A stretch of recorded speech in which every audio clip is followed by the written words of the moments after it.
From the PEP Radio Newsroom, these are the stories we are covering at this hour. The United Nations Special Rapporteur for Gaza and the West Bank said Tuesday that it's time for nations around the world to take concrete actions to stop what she called the genocide in Gaza.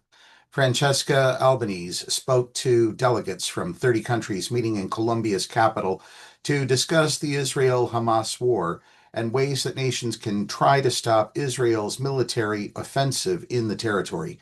Many of the participating nations have described the violence as genocide against the Palestinians. Each state must immediately review and suspend all ties with the State of Israel and ensure its private sector does the same, said Albanese, who was sanctioned by the U.S. earlier this month. The Israeli economy is structured to sustain the occupation that has now turned genocidal.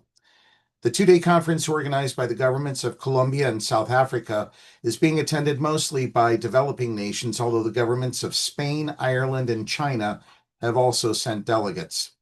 Israel, which was founded in the aftermath of the Holocaust, has adamantly rejected genocide allegations against it as an anti-Semitic blood libel.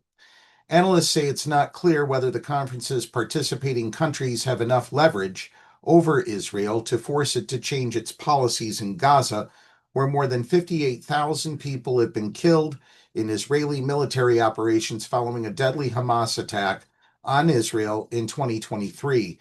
The death toll comes from the health ministry, which is under Gaza's Hamas government, and does not differentiate between civilians and combatants.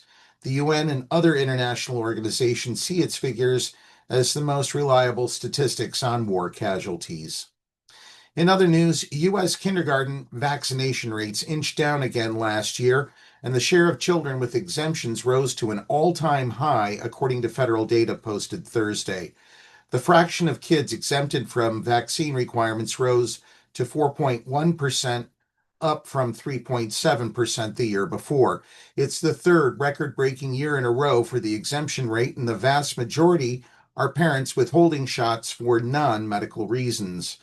Meanwhile, 92.5% of 2024-2025 kindergartners got their required measles, mumps, rubella shots, down slightly from the previous year.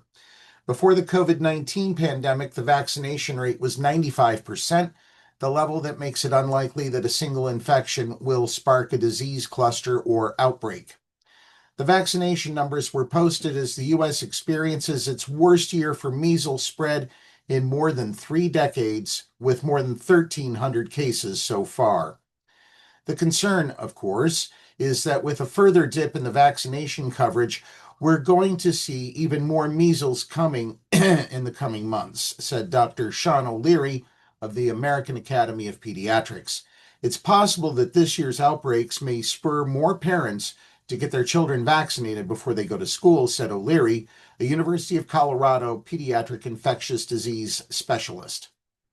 And finally, a truckload of hot dogs spilled across a Pennsylvania interstate Friday after a crash that briefly clogged the heavily traveled artery in both directions. Crews were stuck with a job they did not relish, rolling up the scattered tube steaks for disposal. Once those leave the truck and hit the road, that's all garbage, and it's still pretty warm, Shrewsbury Fire Company Chief Brad Dauberman said.